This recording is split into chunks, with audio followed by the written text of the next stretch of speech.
अस्सलाम वालेकुम। प्रोग्राम में आपको खुशामदीद। मैं हूं मसूद रजा।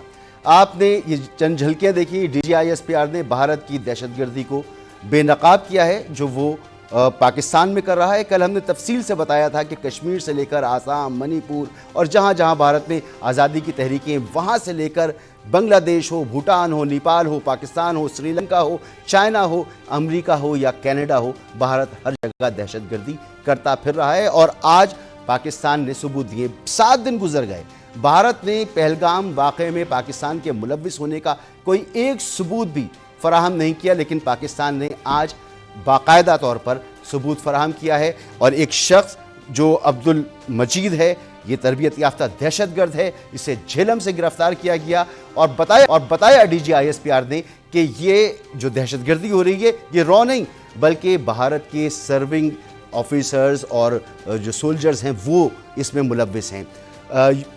यूट्यूब पर पकड़ी गई है, बम बनाने के तरीके भेजे गए हैं, तस्वीरें हैं, शवाहिद हैं और नाकाबिल शवाहिद इसलिए हैं कि डिजिटल फुटप्रिंट तलाश कर लेना आजकल कोई बड़ी बात नहीं है। इन्वेस्टिगेशन हो जाए, इंडिपेंडेंट इन्वेस्टिगेशन हो, तब भी साबित होगा कि भारतीय फौज दहशतगर्दी पाकिस्तान में कर रही है, लेकिन भारत के पास कोई जवाब नहीं है। पाकिस्तान का दो टोक और बरमला भारत को यह जवाब है कि अगर कोई मुहिम जुई की तो उसका जवाब उसकी सोच से भी ज्यादा खतरनाक होगा। DGISPR ने भी कहा, इससे पहले वजीर दिफा भी कह चुके और आज वजीर दाखिला ने भी कहा। आप इत्मीनान देखें और दो टोक जवाब देखें। कम कहे को ज्यादा समझे भारत। जो पाकिस्तान कह रहा है बहुत धीमे लहजे में कह रहा है, लेकिन भरपूर तरीके से कह रहा है। हुआ क्या पहलगाम वाक़े के बाद? सबसे बेहतरीन काम तो यह हुआ कि पाकिस्तानी कौम यकजुट हो गई। ना कोई इसमें सियासी इख्तलाफ रहा, ना कोई मजहबी इख्तलाफ रहा। एक तरफ फौज और फौज के पीछे पूरी कौम। लेकिन भारत में क्या हो रहा है?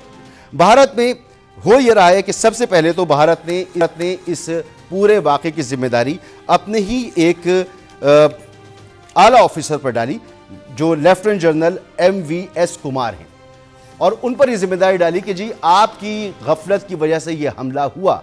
उन्होंने इसका इनकार किया और बयान दिया कि जो भी हुआ वो हमारे अंदर से ही हुआ, जिसके नतीजे में इनको बाकायदा तैयारे में सवार कराकर ज़बरदस्ती दिल्ली ले जाया गया है। इनको इनके ओहदे से हटाकर इस जगह दूसरे ऑफिसर को तैनात किया जा रहा है और इनको अब फौजी अदालत में पेश कर दिया जाएगा क्योंकि इन्होंने सच बोल दिया। सच से इतनी डरी हुई है भारतीय सरकार कि पाकिस्तानी YouTube चैनल्स को बैन कर दिया। बड़े शौक से बुलाते थे पाकिस्तानी चैनल्स पर, भारतीय चैनल्स पर पाकिस्तानी तजज़ियाकारों को, उन सब को बैन कर दिया क्योंकि मुंह की खानी पड़ रही थी। अब इंडिया को कुछ सुनने की किताब नहीं है। क्यों ताब नहीं है? क्योंकि उसके अंदर जो मौजूद आज़ाद सहाफ़ी हैं, यूट्यूबर्स हैं, उन्होंने कच्चा चिट्टा खोलना शुरू कर दिया है, पोस्टमार्टम शुरू कर दिया है पहलगाम का, और हर तरफ से मोदी को हजीमत का सामना करना पड़ रहा है। नतीजा यह है कि भारत की जो अपोजिशन है वो बरमला मोदी के ऊपर बाकायदा उनसे इस्तीफे का मुतालबा कर रही है। कैसे कर रही है? बल्कि इससे पहले कि मैं भारत के अपोजिशन की तरफ जाऊं, आपको भारत की जनता पार्टी के एक अहम वजीर सुब्रमण्यम स्वामी जिनका नाम है, वो इस वक्त जनता पार्टी से ज़रा नाला है कुछ, लेकिन भारत की जो इकोनॉमिक पॉलिसीज़ हैं उसमें उनका बड़ा कलीदी किरदार रहा है और एक बड़ा नाम है। वो भी इंतहा पसंद है, इंतहा पसंदाना ही ट्वीट उन्होंने किया। लेकिन उन्होंने कहा क्या कि मीडिया हमें पाकिस्तान के बारे में हौसला देता है, यानी उनको खुशी होती है कि वो वार हिस्टीरिया जो फैलाता है उस पर ये साहब खुश हैं। मगर उन्होंने कहा कि जिन दो ममालिक को भारत खुश कर रहा है, एक चीन और एक तुर्की, दोनों पाकिस्तान के साथ खड़े हैं। भारत के साथ सिर्फ इसराइल खड़ा हुआ है, इसलिए भारत बिल्कुल अकेला है। उस वक्त तक पाकिस्तान से नहीं निमट सकते जब तक मोदी मौजूद है, तो मोदी को इस्तीफा देना चाहिए। ये खुद बीजेपी के अंदर से आवाज आ रही है। बीजेपी की ऑपोजिशन कांग्रेस, और कांग्रेस की तरफ से उनके ऑफिशियल अकाउंट पर 2 ट्वीट किए गए हैं, वो भी मैं आपको बताऊं। एक ट्वीट में कहा गया है कि भारत में 2018 से 2021 के दरमियान 1145 टेरर अटैक हुए हैं, तो मोदी इसके जिम्मेदार हैं। और फिर दूसरा ट्वीट किया गया जिसमें मोदी का धड़ है, सर गायब है और ऊपर लिखा हुआ है गायब। मोदी गायब हैं, मोदी कहीं नजर नहीं आ रहे, मोदी की कोई परफॉर्मेंस नहीं है। और मोदी से इस्तीफे का मुतालबा किया जा रहा है। तो भारत बटा हुआ है। भारत में इस वक्त आज़ादी की तहरीक अपनी ही जगह, लेकिन इस फॉल्स फ्लैग ऑपरेशन को भारत के अंदर नहीं माना जा रहा। लेकिन मोदी प्रति कर रहा है कि अपनी फौजों को एडवांसमेंट की तरफ भेज रहा है, बॉर्डर की तरफ भेज रहा है। और यही नहीं, भारतीय फौज जो इस वक्त लाइन ऑफ कंट्रोल पर पहरा दे रही है, वो कितनी बौखलाई हुई है। एक रेजिमेंट ने दूसरी रेजिमेंट के ऊपर हमला कर दिया रात की तारीकी में। कितने बौखलाए हुए हैं कि 5 भारतीय जो सिख सिपाही हैं उनको मार दिया गया। और ये बात साबित करती है कि इस वक्त भारतीय फौज का मोराल क्या है और वो कितनी बौखलाई हुई है। अपने ही ऊपर एक दूसरे के ऊपर फायरिंग करके उन्होंने ये कर दिया। मेहमानों के ऊपर जाने से पहले एक चीज़ आपको और दिखा दूं। ये बताया गया इंडियन मीडिया की तरफ से, कभी कहा गया कि जो हमला आवर थे पहलगाम में वो नकाबपोश थे, कभी कहा कि वो खाकी में थे, कभी कहा कि वो कैमोफ्लाज में थे, फिर कहा गया कि वो लोगों की शनाख्त पूछ पूछ के, मजहब पूछ पूछ कर मार रहे थे। लेकिन एक वीडियो सामने आई है और अब उस वीडियो पर भी भारतीय मीडिया ने जिस वीडियो बनाने वाले को कटहरे में खड़ा कर दिया। साफ नजर आ रहा है कि जो हमला आवर थे वो बगैर किसी तमीज के सबके ऊपर गोलियां चला रहे थे। ये वीडियो देखिए, इस जिप लाइन पर एक आदमी है जो जा रहा है और ये वीडियो बना रहा है, और इस वीडियो में ये मंजर साफ नजर आता है कि हमला आवर किसी से कोई ना मजहब पूछ रहे हैं, ना जात पूछ रहे हैं, ना रंग पूछ रहे हैं, ना नस्ल पूछ रहे हैं, बस हमला कर रहे हैं। तो यही वो झूठ है जो भारत फैला रहा है। और इसके जवाब में उसने सिंतास मुआहिदा मुअत्तल करने की बात की और पाकिस्तान ने कहा है कि अगर सिंतास मुआहिदा मुअत्तल करके पानी बंद किया तो भारत आग से खेलेगा। मामला किस तरफ जा रहे हैं, ब्रिगेडियर रिटायर्ड गजनफर अली साहब हमारे साथ मौजूद हैं, दिफाई तजज़ियाकार और बहुत ही मोहतरम मेरे उस्ताद ओएस सीनियर तजज़ियाकार। आप दोनों मेहमानों का बहुत बहुत शुक्रिया। ओएस साहब, सबसे पहले तो भारत के अंदर की जो सिचुएशन है, पाकिस्तान के अंदर ना आज कोई पीटीआई है, ना आज कोई पीपल्स पार्टी है, ना नून लीग है, ना एमक्यूएम है, ना जेयूआईएफ है, सब अपनी फौज के पीछे खड़े हैं। लेकिन भारत में तो बहुत बड़ी तकसीम है, लोग मोदी से इस्तीफे का मुतालबा कर रहे हैं। ऐसे हालत में मोदी जंग की तरफ बढ़ने की बात कर रहा है। तो कितना बड़ा ये फर्क है और इस फर्क का नतीजा क्या हो सकता है? शुक्रिया मसूद। देखिए, ये तो एक बहुत वाज़ेह फ़र्क है और ख़ुद जो इंडिया है 2014 से आरएसएस या मोदी की बीजेपी के ज़ेर साया जो माशरा पल बढ़ रहा है, अब उससे वहाँ पे घुटन महसूस हो रही है। और लिबरल प्रोग्रेसिव फोर्सेस और ख़ुसूसन अपोजिशन जमातें जिसका आपने भी जिक्र किया है, वो इंतहाई परेशान हैं कि ये जो नेहरू का जो सो कॉल्ड सेकुलर मुल्क था, जहाँ पे बहुत चर्चा रहता था कि यहाँ लैंड रिफॉर्म्स हो गए हैं, यहाँ पे फ़ौज की इंटरवेंशन नहीं होती, यहाँ पे कोई एक्सट्रीमिज़म नहीं है, वहाँ पर अब माशरा यकसर तब्दील हो रहा है। और ख़ास तौर पे जो माइनॉरिटीज़ के लिए, चाहे वो सिटीजन एक्ट ले लें आप, जिसके अंदर 19 जो है वो नेशनैलिटीज़ को जो है वो एथनिसिटीज़ को नेशनलिटीज़ देने का प्रॉमिस किया इंडिया ने, लेकिन मुसलमानों को के ख़िलाफ़ इम्तियाजी सलूक किया।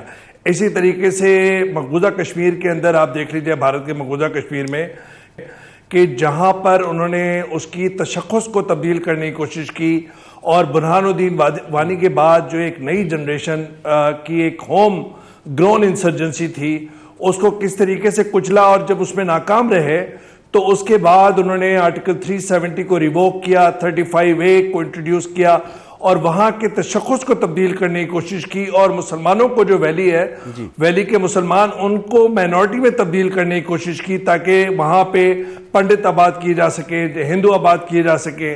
लेकिन मकबूजा कश्मीर के अंदर जो आवाज़ें बुलंद हो रही हैं, जहाँ पे वहाँ पे कैमरे लेके गए हैं, वहाँ पे तो लोग निगेट कर रहे हैं, वो ये कह रहे हैं कि ये आप गलत कह रहे हैं, ये जो गोदी मीडिया है या मोदी के प्रो मीडिया है कि जिस तरह वो प्रचार कर रहा है कि मजहब के नाम पे या धर्म के नाम पे कत्ले आम हुआ है ये दहशतगर्दी के हमले के अंदर, वो तो कह रहे हैं कि नज़ाकत जो वहाँ का टूरिस्ट गाइड था उसने किस तरीके से अपने जान जोखों में डाल के लोगों की जानें बचाई हैं। वहाँ पे आदिल जो घुड़सवार था जो अपने घोड़ों पे लेकर और उस घाटी में ले जाता था टूरिस्टों को, उसने अपनी जान की परवाह नहीं की, वो शहीद हुआ।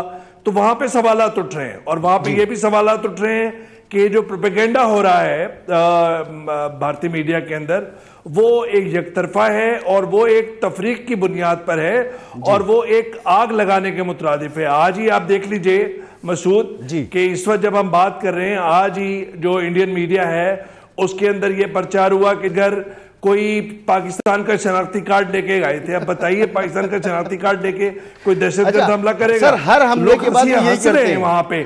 दूसरा जी, हर हमले के बाद उनका यही कहना है कि दूसरी बात शनाख्ती कार्ड लेके पहुंच गए। जी, जो खतरनाक बात है वो ये कि जो आज की बैठक हुई है जिसके अंदर नरेंद्र मोदी भारत के वजीर आजम, उनकी जो मुलाकातें हुई हैं और उन्होंने ये मैसेज दिया है उस मुलाकात के बाद अकॉर्डिंग टू इंडियन मीडिया कि सिक्योरिटी फोर्सेस को पूरी खुली छुट्टी है कि वो पाकिस्तान के खिलाफ कोई भी एक्शन ले, जिसके अंदर जो आरएसएस के जो आइडियोलॉजिकल जो मेंटोर हैं बीजेपी के वो भी शामिल थे और जिनकी अमित शाह के साथ, होम मिनिस्टर के साथ मुलाकात हुई है।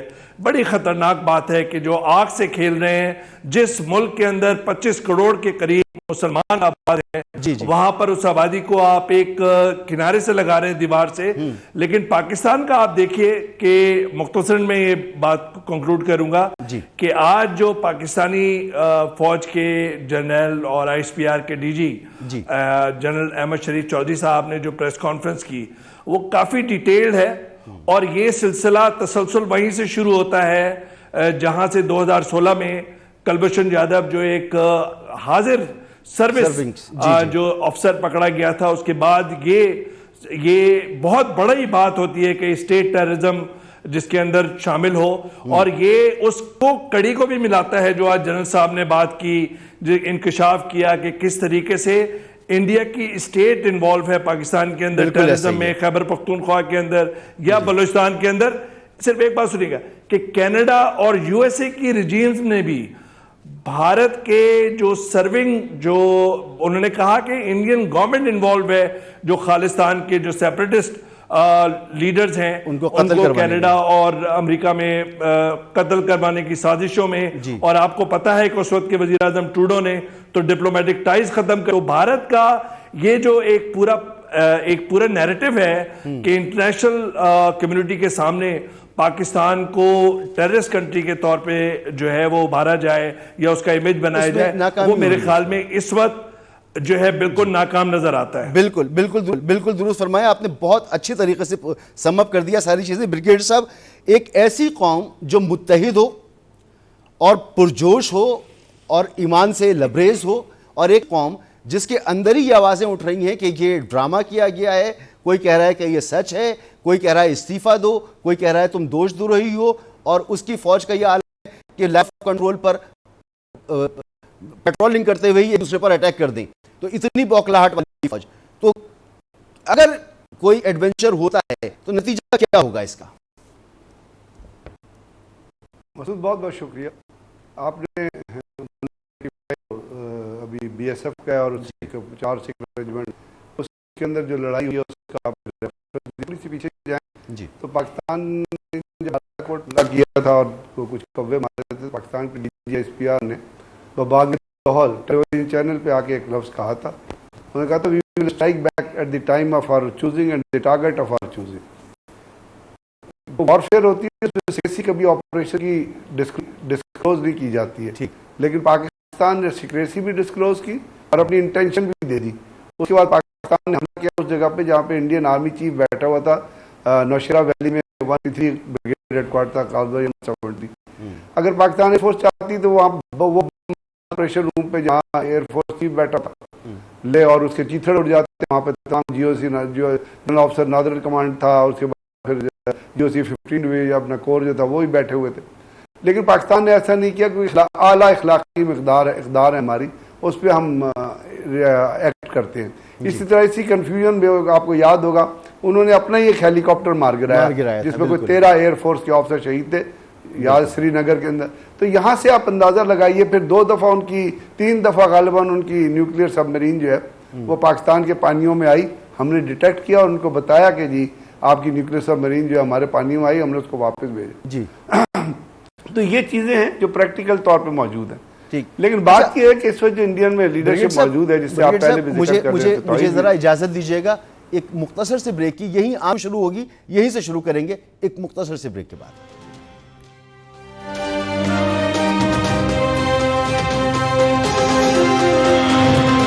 Welcome back. ब्रिगेड साहब, आप गुफ्तगू कर रहे थे, अपनी बात मुकम्मल कीजिएगा। और साथ साथ ओएस तौहीद साहब ने जिस मीटिंग का जिक्र किया जिसमें मोदी, अमित शाह, अजीत दोवल और तीनों सर्विसेज चीफ थे, जिसके बाद भारतीय मीडिया में कहा गया कि ये मोदी की तरफ से फौज को कह दिया गया है कि आप अपना टारगेट, अपना हदफ और वक्त खुद तय कीजिए और कार्रवाई कीजिए। तो इसका वाज़ेह मतलब यह है कि भारत कोई ना कोई एडवेंचर ज़रूर करेगा और इसका नतीजा क्या होगा?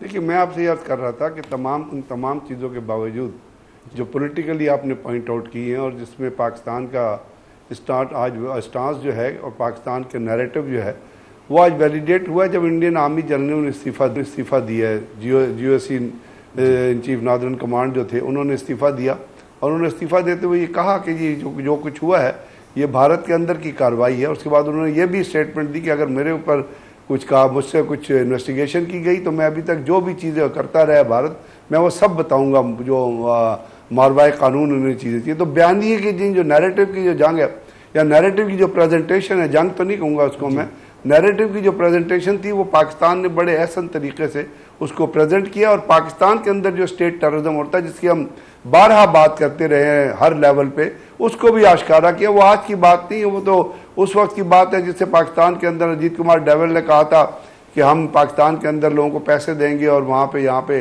दहशतगर्दी की कार्रवाई करवाएंगे। और पाकिस्तान के तमाम लीडरशिप को, पॉलिटिकल लीडरशिप को और अस्करी लीडरशिप को वो पता था बड़े अरसे से। अब बात क्या यहाँ पे कि क्या इन तमाम चीज़ों के बावजूद जो नरेंद्र मोदी, जो दुनिया का सबसे बड़ा दहशतगर्द है, क्या वो इस बात से रुक जाएगा?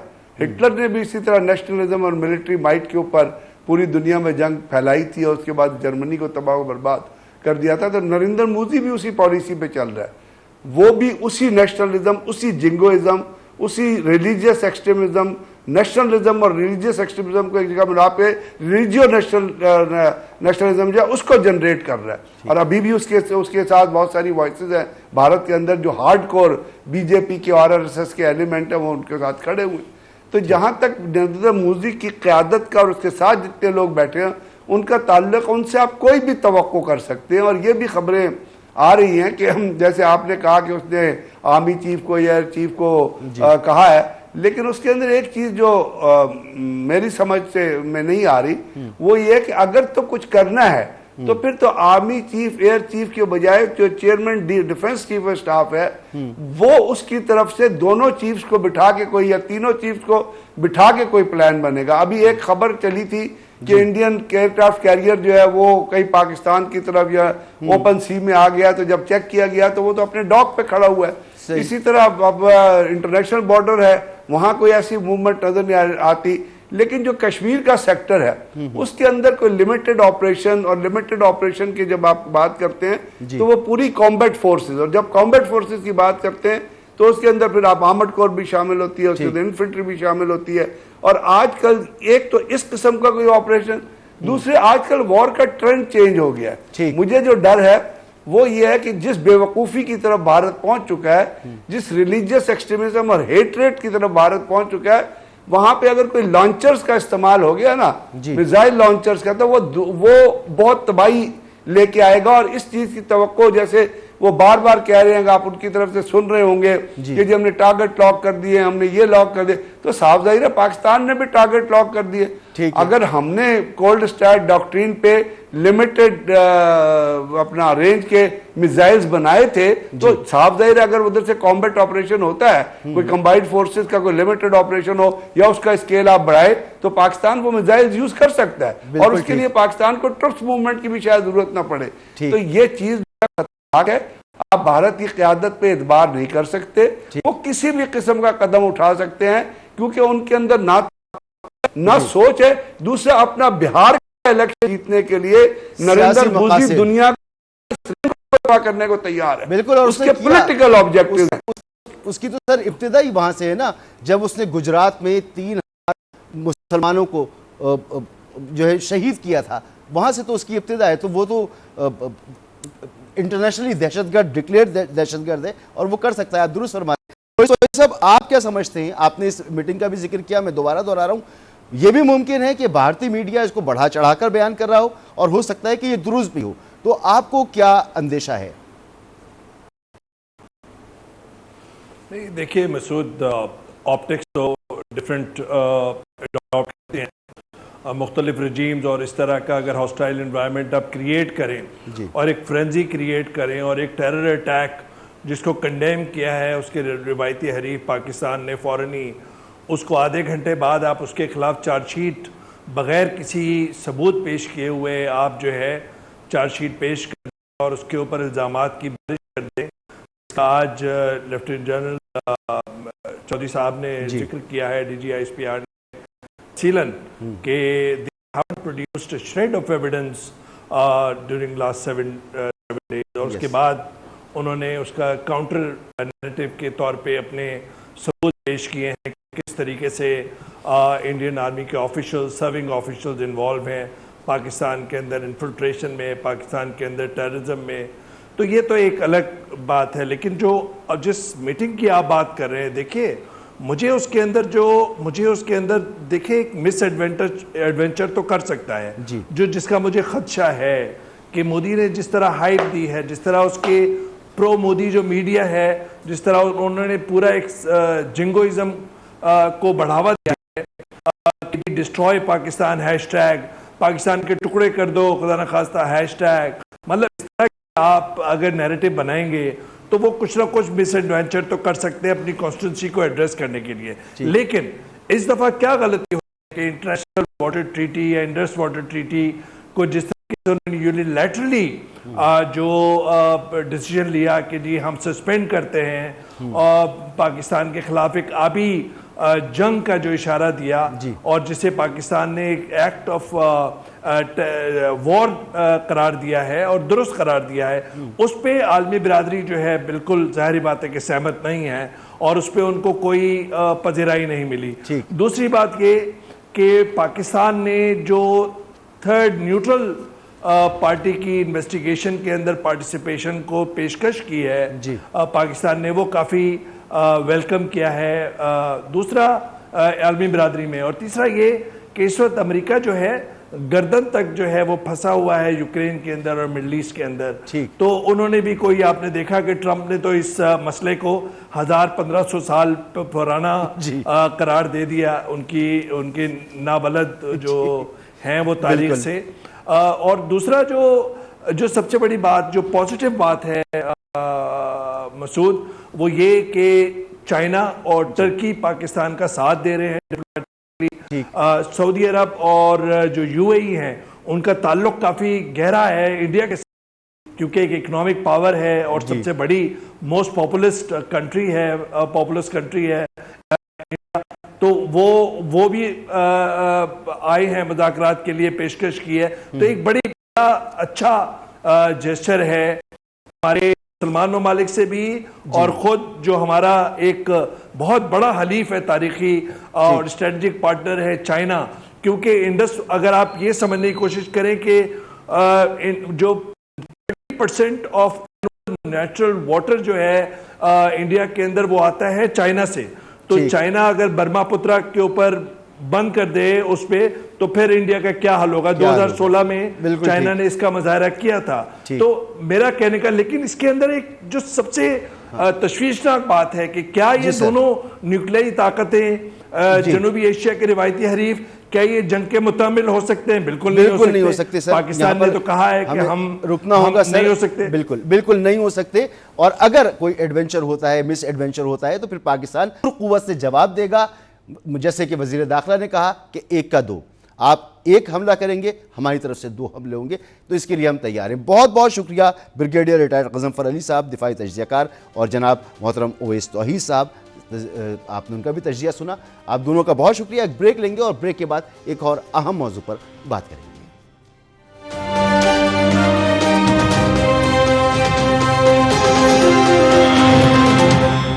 प्रोग्राम में आपको एक बार फिर खुशामदीद। पाकिस्तान की सबसे बड़ी सियासी जमात होने का दावा तहरीक इंसाफ का बिल्कुल दुरुस्त दावा था, बड़ी ज़बरदस्त मकबूलियत, लेकिन तहरीक इंसाफ कोई बड़ा अवामी एहतजाज, कोई बड़ा अलायंस या हुकूमत को टफ टाइम देने में अब हमें नाकाम सी नज़र आती है। उसकी सरगर्मियाँ, सियासी सरगर्मियाँ महदूद नज़र आती हैं और पार्टी इंतशार का शिकार नज़र आती है।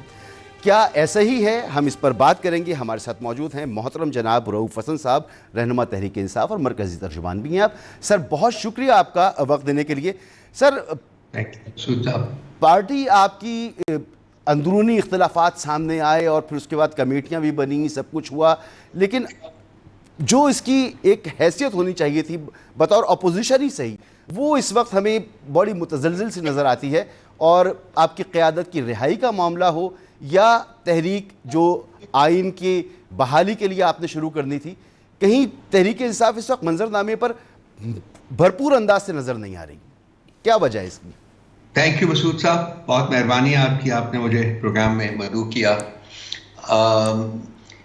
आपकी स्टेटमेंट माफ़ कीजिएगा बहुत वन साइडेड है। अगर अब इसके साथ साथ जो हरकत हैं, जो इन्वायरमेंट है मुल्क का पिछले 3 साल में जब से खान साहब की हुकूमत को डिसमिस किया गया है, अगर उनका भी जिक्र करते तो मेरा ख्याल है कि एक बैलेंस्ड चीज़ लोगों के समझ में आ सकती थी। हमने बहुत से मार्शल लॉज देखे हुए हैं जी। हमने ज़िया साहब के मार्शल लॉ के साथ उस वक्त हमने सोचा था कि शायद we have seen the worst of it, लेकिन पिछले 3 साल में जो मैंने देखा है इस उम्र में, मेरा नहीं ख्याल कि उस वक्त हम इसका अशर उशीर भी देखा था। क्या कुछ नहीं हुआ 3 साल में। पार्टी को किस किस तरीके से ख़त्म करने की कोशिश नहीं की गई, किस तरीके से किडनैपिंग्स हुई, किस तरीके से फस्तायत का मुजाहरा हुआ, जुल्म हुआ, जबर हुआ, बिजनेसेस अटैक हुई, घर की चारदीवारी को पामाल किया गया। क्या कुछ नहीं हुआ? क्या ये आपको पाकिस्तान की 76 साल तारीख में पहले कभी नजर आया? मेरी अर्ज आपसे सिर्फ ये थी कि अगर आप इस इन्वायरमेंट को भी इनेक्ट करते तो मेरा ख्याल है कि लोग बेहतर एक अप्रेजल करने में कामयाब होते। उसके बावजूद 3 साल में सब कुछ करने के बावजूद पार्टी इंटैक्ट है, पार्टी वाइब्रेंट है, पार्टी काम कर रही है और पार्टी आगे बढ़ रही है। उसका स्टैंप आपको 8 फरवरी को मिला, जबकि 2/3 मेजॉरिटी इस मुल्क के अवाम ने पार्टी को दी। उस वक्त भी हमारे कायद जो जेल में थे, और आपको पता है कि हमारे सिंबल के साथ हुआ क्या हुआ, हमारे इंट्रा पार्टी इलेक्शंस के साथ क्या हुआ, अब लोगों को किस तरीके से अपने नॉमिनेशन पेपर्स दाखिल करने से रोका गया, किस तरह से उनको वहाँ ज़दोकोब किया गया। उस सब चीज़ों के बावजूद क्या इलेक्शन में विक्ट्री जो है उससे बड़ी कोई स्टैंप मिल सकती है पॉलिटिकल पार्टी की पॉपुलैरिटी की? सर, मैं आपसे जानना चाहूँगा, आप जो फरमा रहे हैं बिल्कुल ठीक है, इसमें बड़े बहुत सारी चीज़ें हैं जो हकीकत पर मबनी है, लेकिन पाकिस्तान की एक तारीख है। कभी पाकिस्तान पीपल्स पार्टी इस प्रोसेस से गुजरी, कभी नून लीग इस प्रोसेस से गुजरी, आज तहरीक इंसाफ इस प्रोसेस से गुजर रही है, लेकिन पार्टीज़ उभरती हैं, वापस आती हैं, उसके लीडर कम बैक करते हैं। लेकिन आप अवामी मकबूलियत का दावा करने के बावजूद एक बड़ा अलायंस जिसका दावा था कि ईद के बाद बनेगा, हुकूमत के खिलाफ एहतजाज होगा, आइन की बहाली की जद्दोजहद होगी, वो सब कुछ कहाँ है सर, अगर पार्टी आगे बढ़ रही है? मैं उस पर जा रहा था। आपने देखिए पीपल्स पार्टी के साथ जो हुआ और जो मुस्लिम लीग नून के साथ हुआ या और बाकी पॉलिटिकल पार्टीज के साथ हुआ, वो इसका अशर उशीर भी नहीं है जो पीटीआई के साथ हुआ और हो रहा है। वाइस वर्सा सर, वो ये एक बहुत बड़ा फर्क है। नंबर 1 बात। नंबर 2 बात, अलायंसेस जो होती हैं मेरे भाई, वो जबरदस्ती नहीं बनाई जाती, वो म्यूचुअल विलिंगनेस से बनती हैं। हमारी अलायंस वर्चुअली कंप्लीट हो चुकी हुई है, क्योंकि जेयूआई के सिलसिले में आपने मेरा ख्याल स्टेटमेंट खुद भी देख ली होगी। हमारा उनके साथ राब्ता है, इशू टू इशू हमारा उनके साथ कोलैबोरेशन जो है वो जारी रहेगा, लेकिन शायद वो अलायंस का हिस्सा ना बन सके। अलायंस का प्रोग्राम जो है आइंदा 1 हफ्ते में आपके सामने आ जाएगा। मई की फर्स्ट वीक से अलायंस की जो एक्टिविटीज हैं वो शुरू हो रही हैं पूरे मुल्क में। मैं इस वक्त उसके ऊपर बात नहीं कर सकूंगा, लेकिन 1 हफ्ते 10 दिन में वो आपको, बल्कि उससे बहुत पहले आपके पास वो जो हमारा प्रोग्राम है वो हम ऑफिशियली आपके साथ शेयर कर लेंगे। ठीक। आपकी पार्टी के अंदर जो इख्तलाफात हैं, लीडरों के इख्तलाफात, एक लीडर दूसरे पे तनकीद करता है, दूसरा तीसरे पे तनकीद करता है, क्या इसने आपकी पार्टी की सियासी सरगर्मियों को मुतासिर किया है? देखिए, ये जो पब्लिक डोमेन में आके एक दूसरे के बारे में बात करना, ये मामला ख़त्म कर दिया गया है। हमारी मीटिंग्स हुई हैं, उसमें कुछ फैसले हुए हैं तकरीबन 2 हफ्ते पहले। अब आप देखेंगे कि कोई पब्लिक डोमेन में आके, देखिए बहुत बड़ी पॉलिटिकल पार्टी है पाकिस्तान तहरीक इंसाफ, दुनिया की 10 सबसे बड़ी पॉलिटिकल पार्टीज में से एक है। इंटरनेशनल रेकनिंग है इसकी, आरा होती हैं। मैं उन लोगों में से हूं जो कि इनकरेज करते हैं कि जी हमारी जो राय है उसका इजहार होना चाहिए। हमारे लीडर साहब, खान साहब, ये इनकरेज किया करते थे। आज भी वही कल्चर, वही इन्वायरमेंट हमारी पार्टी के अंदर है। लेकिन एक गलती जो हुई वो ये कि जी उन आरा का इजहार हमने पब्लिक डोमेन में किया, वो अब नहीं होगा। डिविजन्स कोई नहीं है, ठीक, डिविजन्स कोई नहीं है। हाँ, आरा मौजूद है और वो होनी चाहिए, वो एक हेल्थी साइन होता है। अब हम इंशाल्लाह ताला आप देखेंगे कि इसको पब्लिक डोमेन में आपको कोई इस किस्म की स्टेटमेंट जो है वो नजर नहीं आएगी। बाकी जो लोग जिन्होंने परसिस्टेंटली किया है उनको पार्टी से निकाला जा चुका हुआ है, उनका पार्टी के साथ कोई ताल्लुक नहीं है। अगर वो पार्टी के बारे में जाके स्टेटमेंट देते हैं तो वो पार्टी के अंदर की बात नहीं है, वो उनकी अपनी जाती आरा के ऊपर मबनी एक एनालिसिस है जो कि वो पेश करते हैं। Thank you so much sir. जनाब रऊफ हसन साहब, रहनुमा तहरीक, all the best for you. और यहाँ पर प्रोग्राम का वक्त ख़त्म होता है, इजाज़त दीजिए, अल्लाह हाफ़िज़।